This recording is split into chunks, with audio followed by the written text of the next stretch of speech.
Good evening, सत श्रीकाल, प्रणाम। दोस्तों, मैं अमित चतुर्वेदी एक बार फिर हाजिर हूँ रेडियो अम्मू अमित पर एक नए विषय के साथ। आप सबको प्यारी प्यारी सी नमस्कार। मेरे सब्र की इंतहा देखो तो दोस्तों, मेरे सब्र की इंतहा देखो तो दोस्तों, वो सुनता ही नहीं और मैं बोलता जाता हूँ।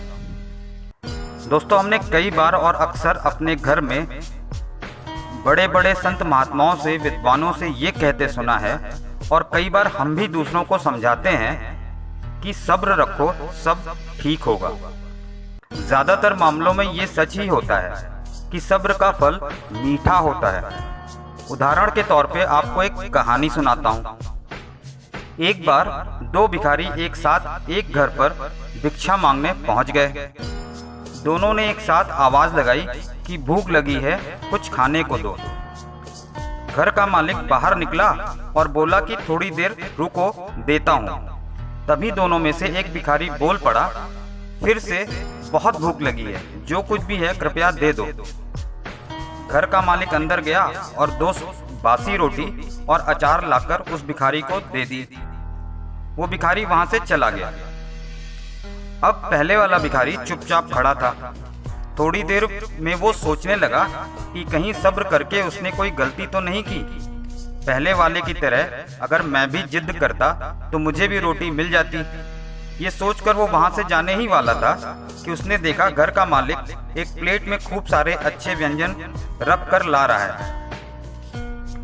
उसने कहा कि जब तुम आए थे तब ये सब बन रहा था, इसलिए थोड़ी देर लगी। लो, अब आराम से खाओ और अगर और चाहिए तो मांग लेना। दोस्तों, उस भिखारी को उसके सब्र का फल तो मीठा ही मिला, है ना? और जिसने सब्र नहीं किया उसके हिस्से सूखी और बासी रोटी आई।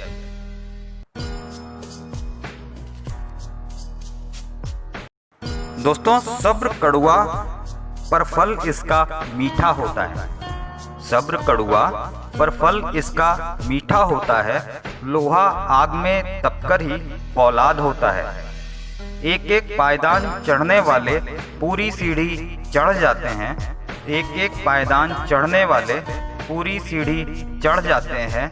जल्दी करने वाले अक्सर धड़ाम से जमीन पर गिर जाते हैं। सब्र से किए गए काम सब पूरे हो जाते हैं। सब्र से किए गए काम सब पूरे हो जाते हैं। जल्दी में करो तो कभी गड़बड़, कभी अधूरे रह जाते हैं। हाथ में सब्र की कमान हो तो तीर निशाने पे लगता है।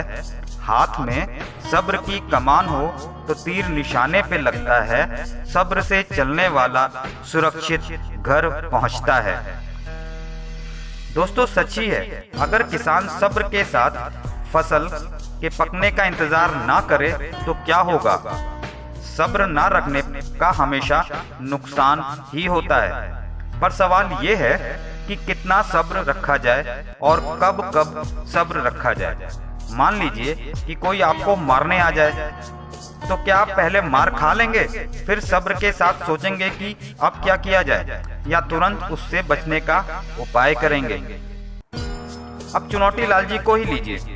एक तो उन्हें लखनऊ वाली पहले आप वाली आदत है, और वे बहुत सबरीले भी हैं। जब भी वो दिल्ली जाते हैं और उनको राजीव चौक से मेट्रो पकड़नी हो तो वो घंटों नहीं पकड़ पाते।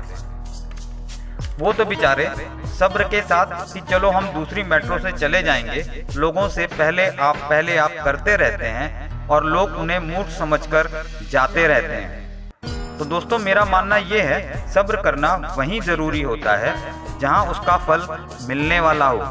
अब ये तय तो परिस्थिति को देखकर स्वयं के दिमाग से ही करना पड़ेगा ना। इसका मतलब ये हुआ कि बुद्धिमानी से किए गए सब्र का ही फल मीठा होता है, बेवकूफी भरे सब्र का नहीं। सब्र का मतलब आलस नहीं हो सकता। एक बार एक आलसी व्यक्ति एक आम के पेड़ के नीचे लेटा था। किसी ने पूछा, क्या कर रहे हो? तो वो बोला कि सब्र के साथ आम के पकने का इंतजार कर रहा हूँ। जब ये आम पक कर नीचे गिरेगा तब मैं उसे खा लूंगा। जब तक आम पकता तब तक उस मूर्ख व्यक्ति को नींद आ गई। और एक बंदर आम तोड़कर खा गया। अब सोचिए जरा, ऐसे सब्र का क्या फायदा जिसका फल कोई और ले जाए। सब्र है अटल उम्मीद इंसान की, सब्र है अटल उम्मीद इंसान की, सब्र से अभ्यास है तपस्या विद्वान की, सब्र है अचल भक्ति भगवान की, सब्र की राह पर चलो पर साथ रखो रोशनी ज्ञान की। दोस्तों आज के लिए बस इतना ही, कल फिर मिलते हैं एक नए विषय के साथ। तब तक के लिए be safe, take care of yourself, अपना ध्यान रखिएगा और अपनों का भी। और दोस्तों प्लीज अपने इस चैनल को सब्सक्राइब और लाइक करना मत भूलिएगा, आपका साथ ही हमारे उत्साह को बढ़ाता है। Thank you very much. आपका अपना अमित चतुर्वेदी।